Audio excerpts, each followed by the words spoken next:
ये क्रिकेट पाकिस्तान में एक मरतबा फिर आपको खुशामदीद कहते हैं। बात कर रहे हैं यासिर हमीद की। यासिर हमीद 2010 में उन्होंने कम बैक किया था इंग्लैंड के टूर पे। वहाँ स्पॉट फिक्सिंग का बड़ा स्कैंडल हुआ था और उसके बाद एक वीडियो यासिर हमीद की जारी हुई थी, जिसके बाद जहाँ पे वो 3 खिलाड़ी जो स्पॉट फिक्सिंग की वजह से अताब का शिकार हुए थे, जो तो ज़ाहिर है जिस तरीके के उनके रिज़ल्ट थे वो सामने आ गए थे, लेकिन यासिर हमीद भी वहाँ अताब का शिकार हुए थे।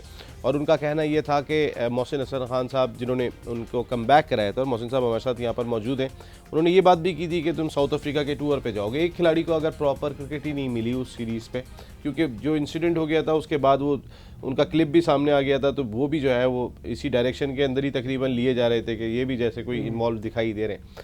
आप बहैसियत चेयरमैन सिलेक्शन कमेटी वहाँ पे उनकी राय में कि आपने उस तरीके से इंसाफ नहीं किया कि आप आगे कंटिन्यू करते हैं। नहीं, आई थिंक उस ये नहीं कह रहा होगा, उसका मकसद दूसरा होगा।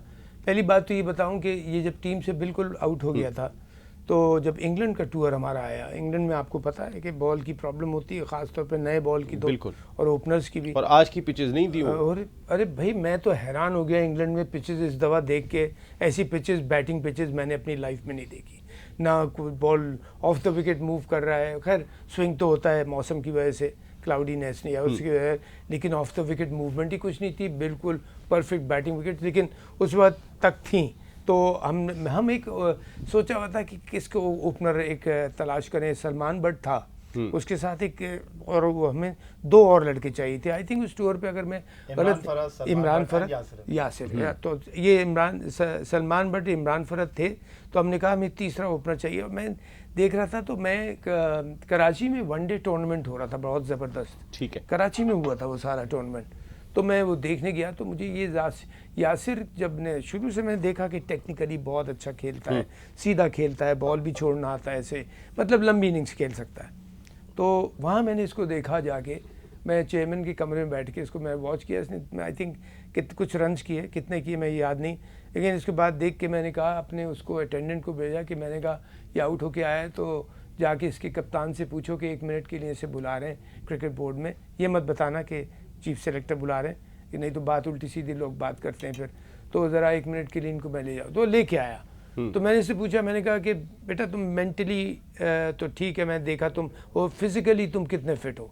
तो इसने कहा मोहसिन भाई मैं बिल्कुल फ़िट हूँ अल्हम्दुलिल्लाह सारा कुछ।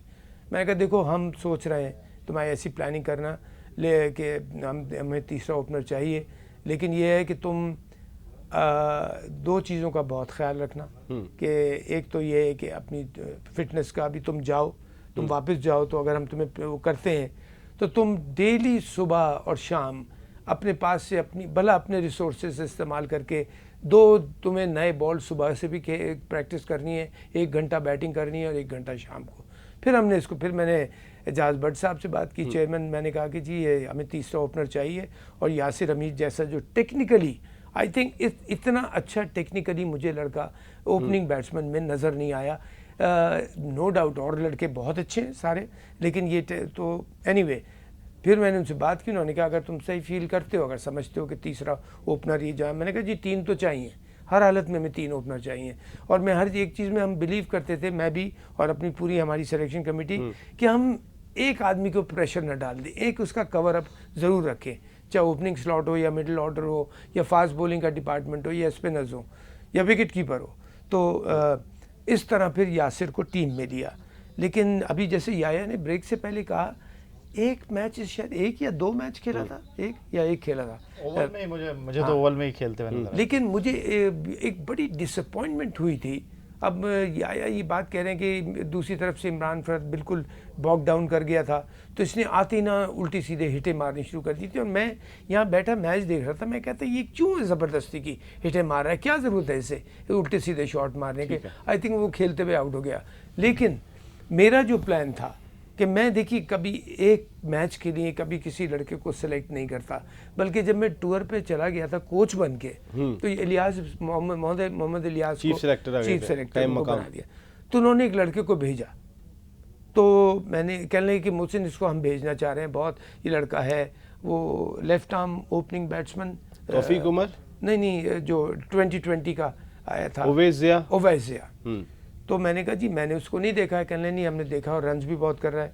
तो मैंने कहा जी फिर मैं उसको एक मैच नहीं खिलाऊंगा, ये मैं आपको बता रहा हूँ अभी, मैं उसको 3 के 3 मैचेस दूंगा। इसलिए कि अगर उसको खिलाऊंगा या तो आप उसे भेजे ना, और अगर आप फील करते हैं कि पूरा चांस मिले, उसे पूरा चांस मिले, फेयर चांस मिले, तो उसको आया वो तीनों मैचेस खेला।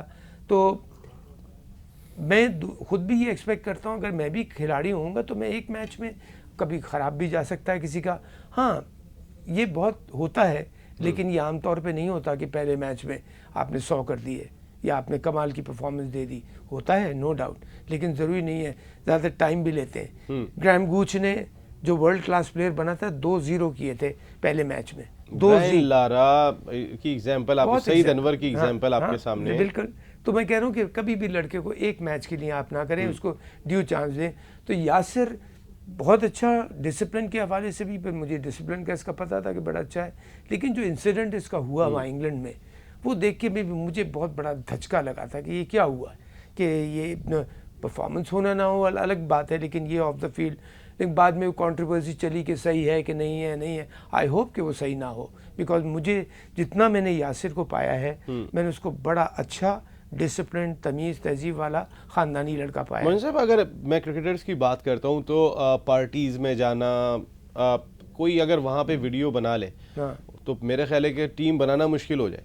मैं आप ईमानदारी की बात है, अगर आप उठा के देखेंगे अपने क्रिकेटर्स है वो ग्राउंड में 100% देते थे, लेकिन उसके बाद वो अपनी ज़िंदगी अपने अंदाज से जीते थे। अगर उस वक्त की वीडियोस बन जाती तो मेरा नहीं ख्याल कि 11 रुकनी टीम बनाना कितना दुश्वार हो जाता, मेरे से बेहतर आप जानते हैं ये बात। अच्छा, किसी ने उसकी वीडियो बना ली, आप एक नॉर्मली बैठ के कोई बात कर रहा हो कि क्रिकेट में मैच फिक्सिंग होती है, ऐसा तो नहीं है कि हो रही है, और आप अभी भी उठा के देख लें कि हम एक इंक्वायरी कर रहे हैं, शॉर्ट सोबे को वहाँ पे सज़ा हुई है, उसने उस वक्त भी बात गलत नहीं की थी।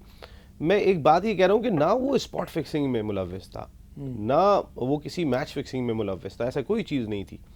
उसके बावजूद और अब मैं एग्जांपल जो आपको दे रहा हूँ तो आप उससे एग्री करेंगे कि हाँ मैं गलत बात नहीं कर रहा, ऐसा होता है, खिलाड़ी अपनी ज़िंदगी अपने अंदाज से जीते, तो इसमें क्या आता? उसकी तो वीडियो बना ली, अगर बाकी की बन जाती तो क्या होता? वीडियो में क्या था? आप कह रहे हैं ना कि इस वाकये के बाद से हाँ, मुझे अच्छा नहीं लगा, मुझे जो है वो नहीं मुझे अच्छा नहीं, बल्कि उसकी कंट्रोवर्सी शुरू हो गई यासिर की। और आप यकीन कीजिए कि अगर मैं होता ना, अगर मैं वहाँ ये इसकी बल्कि इसको क्या हुआ था, क्रिकेट बोर्ड ने कोई एक्शन ले लिया था इसके ऊपर, बल्कि एजाज भट्ट साहब ने इसको गाइड भी किया था बड़ा अच्छा, कि तुम देखो इस तरह बेटा अपने कार्ड्स प्ले करो तो तुम इस मुसीबत से निकल सकते हो। लेकिन वो इस कंट्रोवर्सी में जब आ गया तो क्रिकेट बोर्ड की तरफ से ये आया गया कि अभी आप इसे कंसिडर मत करें जब तक ये कंट्रोवर्सी क्लियर ना हो जाए। इशू बड़ा बन गया। हाँ, इशू बहुत बड़ा बन गया था ना, आपको पता है इंग्लैंड का तोबा ऐसा कभी ना हो, वो तो बहुत बुरा हुआ था। बल्कि मैं आपको बता रहा हूँ, जिस मैं लॉर्ड्स का टेस्ट मैच था तो मुझे क्रिकेट बोर्ड तो भेज रहा था, तो जाइल्स क्लार्क उस वक्त चेयरमैन था, ECB, उसने मुझे लॉर्ड्स के टेस्ट मैच में एज ए गेस्ट भी बुलाया था कि लॉर्ड्स में मोहसिन का जो परफॉर्मेंस है 200 का, तो हम ऐसे अपनी तरफ से भी गेस्ट बुलाते हैं, और PCB तो मुझे भेज ही रहा था। तो यकीन करें नसीम राजपूत, जब मैंने एंटर किया अपना कमरे में, टीवी ऑन किया कि चलो मैच देखें क्या सोचे, उसके ऊपर तो देखा तो ये धमाका हुआ है कि ये सारा मैच फिक्सिंग और ये हो स्पॉट फिक्सिंग हो गई है और ये हो गई है। फ़ौरन मैंने एजाज भट्ट साहब को फ़ोन किया कि पाकिस्तान, मैंने कहा सर ये यहाँ चीज़ हुई है, मैं ये चीज़ बर्दाश्त नहीं कर सकता, जिस ग्राउंड पे अल्लाह ताला ने मुझे इतनी इज्जत दी उस ग्राउंड पे मैं नहीं जाऊँगा, मैं वापस आ रहा हूँ। उन्होंने कहा नहीं तुम वापस मत आओ, कल मैं खुद पहुँच रहा हूँ इसकी वजह से, तो आई वॉन्ट यू देयर, कि अगर कोई मसला हो तो उसमें चीफ सेलेक्टर मैं चाहता हूँ मेरे साथ हो। तो मैंने कहा मैं रुक गया था, मैं ग्राउंड नहीं गया नसीम राजपूत, मैंने कहा मैं कैसे फेस करूंगा इन गोरों को इंसिडेंट के जिसमें पूरे मुल्क का नाम, इन क्रिकेटर्स को शर्म आनी चाहिए, पता नहीं ये लोग क्या जो रेड हैंडेड पकड़े गए। बड़ा मुझे दुख होता है, और मैं उस पर भी जो मैं पहले से बात कहता आ रहा हूँ जस्टिस कयूम वाली बात पे, खुदा की कसम मैं आपसे कह रहा हूँ कि अगर उस बात का फैसला उस जगह हो गया होता तो ना वो इंग्लैंड का फियास्को होता, और अभी हम देख रहे हैं जो PSL में जो नया मुसीबत एक पड़ी है, ये सब कुछ नहीं होती, हिम्मत ही नहीं पड़ती। मैं इस पे आ रहा हूँ, अभी मैं इस पे बात करूंगा, लेकिन मैं यासिर हमीद को आप ज़रा क्लोज कर दें कि किस वजह से फिर आपने नहीं लिया। और अगर अभी एक छोटा सा और सवाल भी, यासिर एक बात ये करें, मज़हर महमूद जिसने जो ये सारा मामला था वो सामने लेकर आए थे, स्पॉट फिक्सिंग स्कैंडल जिन्होंने सामने लेकर आए थे, आज वो भी 18 माह की जेल हो चुकी है। अच्छा। एक इशू की वजह से वो न्यूज़ ऑफ वर्ल्ड जो मैगजीन था वो बंद हो गया है। तो ये तमाम की तमाम अब यासिर को ये ख्याल आ रहा है कि वो सू करें। अब ज़रा फाइनेंशियली भी इतने साउंड नहीं होंगे, पाकिस्तान की डोमेस्टिक क्रिकेट में कितना पैसा मिलता है, वो इंटरनेशनल क्रिकेट काफ़ी अरसे से वो खेले नहीं। अगर वो बात कर रहे हैं कि वहाँ के कुछ लॉयर्स या उनके दोस्त चाहते हैं कि आप सू करें, तो क्या करना चाहिए? मैं आपकी राय यहाँ भी चाहूँगा। देखिए, जितना मैं यासिर को जानता हूँ, जितना मैं उससे इंटरेक्शन हुआ है, मुझे तो वो लड़का बहुत अच्छा लगा है। प्लेयर भी अच्छा है, डिसिप्लिन भी है। पता नहीं वो क्या इंसिडेंट हो गया और जिसके ऊपर डाउट्स थे, उसमें तो डाउट्स थे ना, दूसरे लड़कों तो क्लियर पकड़े गए थे। हाँ, उसने कभी स्पॉट फिक्सिंग और मैच फिक्सिंग नहीं की थी, बिल्कुल नहीं। और वो तो सुना है कोई जो घर किसी के घर गया था तो वहाँ किसी ने वीडियो बना ली कि उसने कोई बात कह दी थी वहाँ पे। नहीं, उसने बात ये कही थी कि उससे सवाल किया गया क्या मैच फिक्सिंग होती है। उसने तो अगर किसी भी क्रिकेटर से ऑफ द रिकॉर्ड पूछ लेंगे तो बोलेगा होती है। अगर ये कोई कहेगा नहीं होती है तो फिर इसका मकसद है वो झूठ बोल रहे हैं। आप भी मानेंगे ये सारी दुनिया को पता है कि सारी दुनिया का एक मसला बन गया। अगर उसने ये बात कह दी थी तो उसमें क्या चीज़ थी? कोई ऐसी बात नहीं थी मेरे हिसाब से। और अगर आप यकीन कीजिए कि मैं एज अ कोच कंटिन्यू करता तो मैं इस लड़के को टीम में लेके आता। अगर मैं पहले बार तो एजाज भट्ट साहब से मैं कहता कि ये रेफरेंस के तौर पे क्या रहा है, एक लड़का और दानिश कनेरिया, मैं बातें करता हूँ उसकी कभी कभी, लेकिन मैं उस लड़के को भी वापस लेके आता, अपने चेयरमैन से उसका केस क्लियर करवाता। पर कमिंग बैक टू यासिर, मैं चेयरमैन से बात करता कि जिसका आप केस क्लियर करवाइए, मुझे इसकी ज़रूरत है, मुझे चाहिए एक अच्छा सॉलिड ओपनर। और इसलिए कि मुझे इंग्लैंड में लगता है कि टोटली इसके साथ नाइंसाफ़ी हुई इसके साथ कि बिकॉज इसको मैच ही नहीं खिलाया, वहाँ ट्रैप किया गया आप, और वो ट्रैप होने के बाद बाहर हुआ। नहीं, मैचेस की बात कर रहा हूँ कि मैच भी आज इसको क्या, अगर एक या दो मैच 6 टेस्ट मैचेस में से आप एक या दो मैच देते हैं तो वो दैट इज़ नॉट फेयर। बल्कि मेरा ख्याल 2 भी मिले थे या नहीं मिले थे, लेकिन शॉट जो खेल के ही आउट हुआ था उस पर नो डाउट मुझे डिसअपॉइंटमेंट हुई थी। और उसकी वजह मैंने इस वजह से मैंने कहा पता नहीं ड्रेसिंग रूम में ये किस माहौल से निकल के आया है, क्या मैसेज लेके आया है कि मुझे क्या करना है। अब मुझे तो नहीं पता था, लेकिन आई एम सॉरी टू से शख्स के नहीं, मेरे पास टाइम नहीं ज़्यादा बात करने के लिए। तो कोच को कभी ऐसा नहीं करना चाहिए, लड़कों को उठाना चाहिए, टीम को उठाना चाहिए अगर कोई गिरा हुआ हो बेचारे को। तो बहरहाल उसके बाद नहीं, लेकिन अगर मैं कोच होता कंटिन्यू करता तो मैं यकीन कीजिए इसको क्लियर करवाता, हाँ मेरिट पे क्लियर करवाता। और इस मामले में मैंने एजाज भट्ट साहब को भी देखा कि टोटल वो उसके ऊपर बात करते थे, करना चाहिए लॉजिक। अब यासिर की एज क्या है अभी?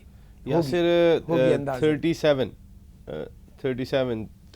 जी 37 है। अब देखिए यासिर की अपनी तरह, हालांकि खेलने को तो अपना मिसबा 40 तक खेल के गया है, 42 तक खेल के गया है। यासिर अपना फैसला खुद बेहतर कर सकता है, लेकिन अगर वो देखता है कि हाँ उसे इंटरनेशनल क्रिकेट सामने नज़र आ रही है और अगर वो सच्चा है तो क्यों नहीं। या मैं कहता हूँ कि अगर उसकी अपनी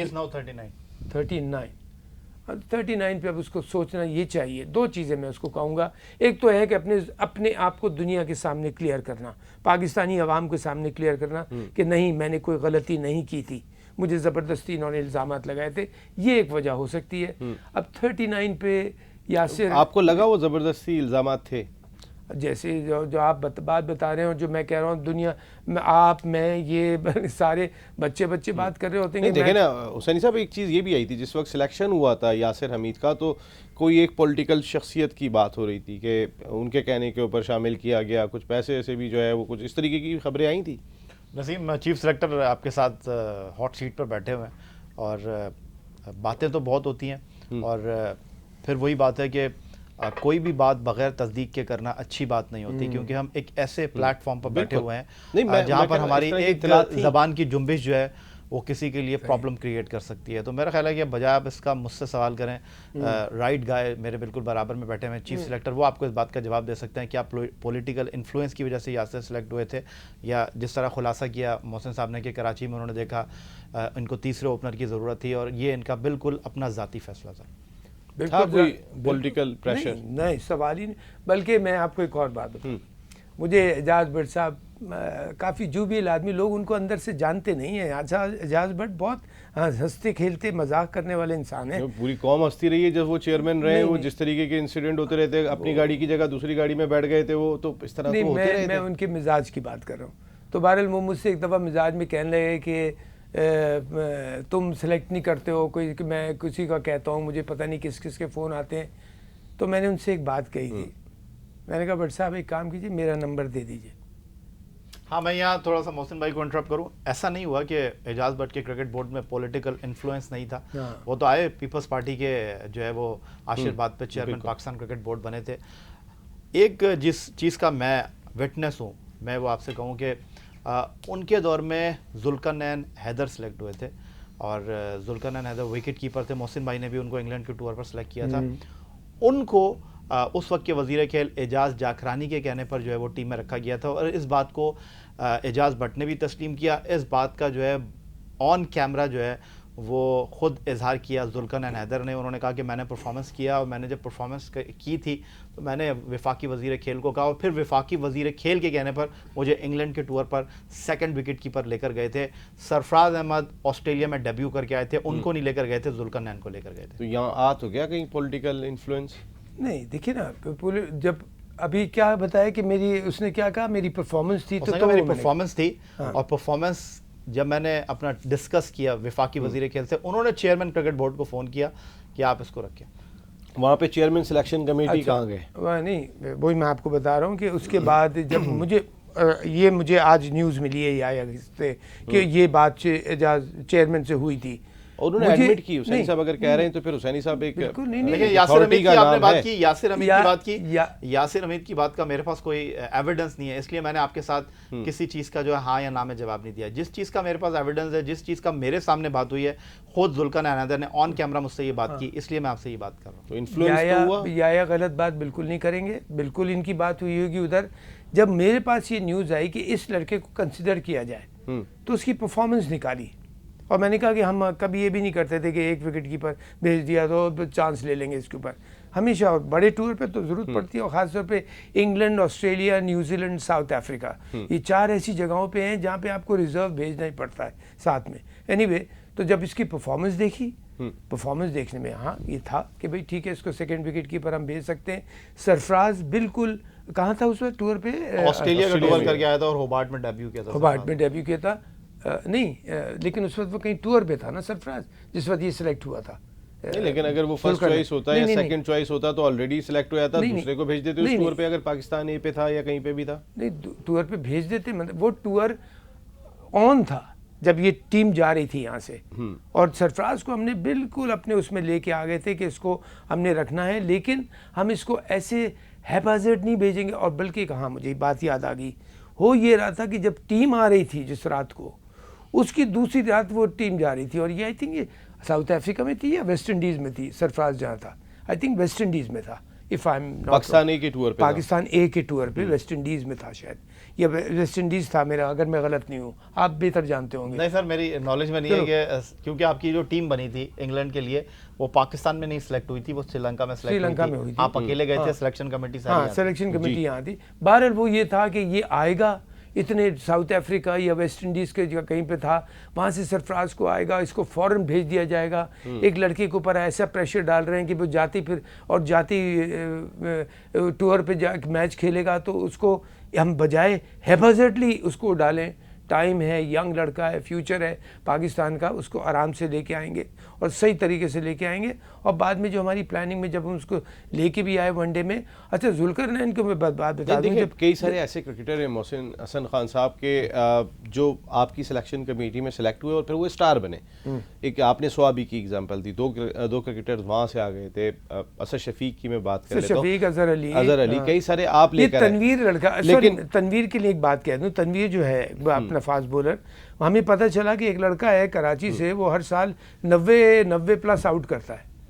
तो मैंने कहा कि भाई पता करो इसके लिए ये क्या है कि भाई कराची की पिचेस के ऊपर अगर ये 90 या 90 प्लस आउट कर रहा है, तो पता किया, हाँ भाई कर रहा है। एज क्या है, एज उसकी क्या होगी, पता नहीं 30 या कुछ ऐसी, 30 से कम नहीं थी। तो मैंने चेयरमैन से बात की, मैंने कहा कि जी वो ऐसी ऐसी बात है, तो उन्होंने कहा कि एज नहीं है। तो मैंने कहा जी अगर इस एज पे एक लड़का परफॉर्म कर रहा है तो मैं बता रहा हूँ आपको बात करने की, हमने कहा नहीं भी एज नहीं, अगर परफॉर्मेंस है तो फिर टीम में लिया था। जब बहरहाल इंग्लैंड का टूर था, 6 टेस्ट मैचेस थे उसमें खिलाए। मकसद जुल्करनैन हैदर को जज नहीं कर सकी थी आपके दौर की सिलेक्शन कमेटी, दूसरे लफ्जों में ये कह सकते हैं। परफॉर्मेंस देखी थी और आप यकीन कीजिए, यहाँ मैं बात कह रहा हूँ, मैंने उससे पहले उसे नहीं देखा था, लेकिन जब परफॉर्मेंस देखा, परफॉर्मेंस देखने के बाद कहा कि हाँ भाई डिजर्व करता है। सरफराज आ रहा है उधर से, हमारे पास लाइन में एक लड़का आ गया है सरफराज, इसको ठीक है इस टूर पे। मैं इतना इम्प्रेस हुआ था जुल्करनैन से, उसकी बैटिंग, उसकी बॉलिंग, उसकी बैटिंग और विकेट कीपिंग देख के, और जो उसकी body language, I tell you what, मैंने कहा यार ये कितना जबरदस्त लड़का है जो मतलब हो गया। आपने वफाकी वजीर का शुक्रिया अदा किया था फिर? मेरी किसी से बात नहीं हुई, मैं किसी उन्होंने बताया तो सही ना कि ये लड़के को ले लो। मैं वफाकी किसी, मुझे थोड़ी बताया, ये कह रहे हैं, इनसे मुझे न्यूज़ मिली है कि इन्होंने चेयरमैन को कहा था, अगर बाई गॉड ये मैं आपको बता रहा हूँ आज ये बजा के, कि अगर मुझे ये पता चलता कि वफाकी वजीर ने इसकी वो की है तो मैं शायद उसको कभी नहीं लेता। ये मोहसिन साहब के उसूल हैं, इसमें हम मोहसिन भाई वैसे हम ऑफ ट्रैक हो जाएंगे, लेकिन चूंकि आपने बात की कि आपने सरफराज की, आज हर कोई बात कर रहा है, और सरफराज को आपने कहा कि मेरी लाइन में ज़रूर था, फ्यूचर प्लानिंग में ज़रूर था, लेकिन इंग्लैंड के टूर पर इसलिए कंसिडर नहीं किया। मुझे याद नहीं, आप कह रहे हैं कि वो किसी और टूर पर थे। उस टूर पर आप 2 विकेट कीपर लेकर गए थे, जिस तरह 3 ओपनर इमरान फराज, सलमान बट और यासिर हमीद को 2 विकेट कीपर आप लेकर गए थे। कामरान अकमल आपके फर्स्ट विकेट कीपर थे और सेकंड विकेट कीपर आपके जुल्करनैन थे। अनफॉर्चुनेटली वेरी नेक्स्ट टूर जो हमारा यूएई में against South Africa 2 test match थे, कप्तान बदला और वहां वो दोनों विकेट कीपर अवेलेबल नहीं थे। किसी वजह से कामरान अकमल को सेलेक्ट ना करने की बात हुई और जुल्करनैन जो थे वो सेलेक्ट हुए थे, लेकिन वो वनडे सीरीज में ही जो है वो टेक ऑफ कर गए थे, टीम को छोड़कर चले गए थे। इंग्लैंड में मेरी वहां पर आपने साउथ अफ्रीका में क्यों नहीं ट्राई किया सरफराज को? वहां पर आपने अदनान अकमल को सेलेक्ट किया था साउथ अफ्रीका के अगेंस्ट यूएई में, अदनान अकमल को सेलेक्ट किया गया था। साउथ अफ्रीका उस वक्त मैं सेलेक्टर था, चीफ जी आप चीफ सेलेक्टर थे। तो मुझे या ऑनेस्टली मुझे ये बिल्कुल याद नहीं है, मैं गलत बात बयानी नहीं करूँगा, लेकिन मैं आपको इतना बता सकता हूँ कि जहाँ तक मेरा सवाल था और मेरी सिलेक्शन कमेटी को भी स्ट्रिक्ट इंस्ट्रक्शंस थे कि हमने फेवरेटिज्म नहीं करनी, अनड्यू फेवरेटिज्म करेंगे जो डिजर्विंग होगा उसकी, जो मेरिट पे होगा, जो परफॉर्मेंस पे होगा। अब उसकी कोई वजह होगी तो कोई होगी, लेकिन मैं आपको लिटरली बता रहा हूँ कि मैं उस वक्त से मैं सरफराज जैसे प्लेयर के लिए मैं कहता ये इसका बहुत लंबा कैरियर है, ये माशाल्लाह बहुत बड़ा प्लेयर। आपने शामिल नहीं किया था, जज नहीं कर सके थे आप, अगर सरफराज की मैं बात करूं एक और बात भी देखें ना, एक बात और होती है नसीम राजपूत, आप बैठे हुए हैं यहाँ पे, मैं मिसाल देता हूँ जी, आप कितने अरसे से इस एंकरशिप कर रहे हैं? बड़े अरसे से कर रहे हैं, बिल्कुल ठीक है, आप सीनियरिटी में आ गए, या अपना सीनियरिटी में आ गया। एक नया लड़का आता है, मैं सीनियर के ऊपर उसको ज़बरदस्ती ऊपर नहीं बैठा दूंगा, हाँ मैं उसको अपनी उसमें लाइन में ले आऊँगा कि हाँ ये मेरा नेक्स्ट कंटेंडर है, और आपको या कोई एक सिग्नल मिल जाएगा कि एक लड़का तैयार बिल्कुल खड़ा है, ज़रा सी मुझसे ऊँच नीच हुई तो मैं हट जाऊँगा। ये वजह में मैं बिलीव करता हूँ कि कभी आप सीनियर लड़कों को ज़बरदस्ती टीम से मत निकालें कि एक नया लड़का मिल गया तो आपने उसको निकाल दिया। भले जूनियर सीनियर से बेहतर हो, नहीं देखिए बेहतर तो खेलने के बाद भी पता चलता है ना, और एक मैच से कभी प्लेयर का नहीं पता चलता। अगर वो डोमेस्टिक में परफॉर्म कर रहा है, वो पाकिस्तान ए से परफॉर्म करके आ रहा है, तो इतनी सारी चीजें तो है ना। की परफॉर्मेंस नो डाउट होती है, लेकिन नसीम राजपूत मैं आपको बता रहा हूँ कि डोमेस्टिक क्रिकेट की परफॉर्मेंस और इंटरनेशनल क्रिकेट की परफॉर्मेंस में बहुत फर्क है, इतना बड़ा गैप है। ये ऑस्ट्रेलिया नहीं है कि ए टीम की कैप पहन, ऑस्ट्रेलिया की ए टीम की कैप पहना या नेशनल टीम कैप पहना, उसमें ज़्यादा डिफरेंस नहीं है। यासिर हमीद को आपने जज कर लिया था डोमेस्टिक की परफॉर्मेंस पे, मेरा कहने का मकसद है वो भी तो डोमेस्टिक की परफॉर्मेंस थी ना। यासिर हमीद तो पहले उसका डेब्यू क्या बताया था, ईस्ट इनिंग्स 100 किया था उसने अगेंस्ट बांग्लादेश, इन 2003, और वो उसकी परफॉर्मेंस बन गई थी। फिर उसको देखा, और देखिए उस वक्त जब मैं नया आया था, जब चीफ सेलेक्टर बना, तो हम नई टीम कंपाइल कर रहे थे, ठीक है, उस वक्त टीम बिल्कुल बिखर गई थी, ऐसे करके हो गया, तो उसको लिटरली जोड़ा था। आपको याद है जब हम लोग वो खेलने गए थे, इंडिया जो गए थे, क्या चैंपियंस ट्रॉफी थी या क्या थी, उससे पहले जब 6 या 8 क्रिकेटर्स बैन हो गए थे, जिसमें आईसीएल की बात कर रहे हैं? नहीं, इंडिया के टूर पे जो गए थे, जिसमें जब मैं नया चीफ सेलेक्टर बना था, 2009 चैंपियंस ट्रॉफी की बात कर रहे हैं ट्रॉफी, जिसमें क्या कहते हैं, यूनुस खान की कप्तानी की बात कर रहे हैं, उसके बाद मिसबा कैप्टन था, उसके बाद उसके जब 6 लड़के बैन हो गए थे, याद है आपको, और 4 प्रोबेशन पे थे, 2 लड़के लाइफ बैन हो गए थे। उसमें यूनुस भी थे, यूनुस और शायद यूसुफ जी। ये 2 लड़के लाइफ बैन हो गए थे और 4 लड़के प्रोबेशन पे थे। तो मैं चेयरमैन के पास गया, मैंने कहा देखिए अब लाइफ बैन जिनके ऊपर आपने लगाया है मैं उसका नहीं कहूँगा, लेकिन जो प्रोबेशन पे है वो तो हमें दे दें क्रिकेटर्स कि एकदम से टीम तो बनानी है, जिसमें शाहिद आफरीदी भी था, आई थिंक और कौन था यार। लेकिन मोहसिन भाई वो सिर्फ जो आप बात कर रहे हैं वो जो बैन लगने की, वो तो बैन सिर्फ ज़बानी कलामी ही था, वो सब लड़के वापस आ गए थे और वो इम्प्लीमेंट नहीं हो सकता। वो सिर्फ और सिर्फ डराने के लिए था, बाद में आए थे ना, लेकिन वो बेसलेस, वो एक बेसलेस चीज थी, ना उसका सर था ना पैर था, बैक करना पड़ा था। नहीं बिल्कुल, और बिल्कुल, और आप ही ने सिलेक्ट किया था, हमें याद है उन दोनों को, जी बिल्कुल याद है। दोनों ग्रेट प्लेयर्स थे, उन्होंने कहा, बल्कि मैं यूनुस के बारे में अभी एक बात कहूँगा बाद में, छोटी सी बात, उसमें कोई मुझे क्रेडिट नहीं जाता, अल्लाह सबसे बड़ा है। हमने उस वक्त लड़के को, बल्कि जब लाइफ बैन का हुआ तो मैंने चेयरमैन को कहा कि जी बताइए कौन से लड़के हमें 6 के 6 मिल सकते हैं। उन्होंने कहा ये 2 नहीं फिलहाल, तुम 4 प्रोबेशन के हैं, इनके बारे में सोचा। मैंने कहा फिर दे दें इनको, वार्निंग के साथ भेजते हैं कि अगर इन्होंने ज़रा सी भी गलती की तो उसी दिन इनको टूर से वापस बुला लेंगे। ओके जी। तो फिर शाहिद और 3 लड़के और थे, मैं भूल रहा हूँ नाम उनका, तीनों अच्छे थे, चारों मतलब, तो उनको फिर टीम में लिया था। तो कहने का मतलब ये नसीम राजपूत के, अगर मैं अपने बारे में मैं बात कर सकता हूँ, जो मुझे अपना पता है कि मैंने क्या किया क्या नहीं किया, दूसरे के बारे में मैं कॉन्फिडेंस से नहीं कहूँगा, इसलिए कि अल्लाह ताला नियतों का हाल जानता है और मैं आपकी नियत नहीं जानता, आप मेरी नहीं जानते कि हम क्या बात कर रहे हैं।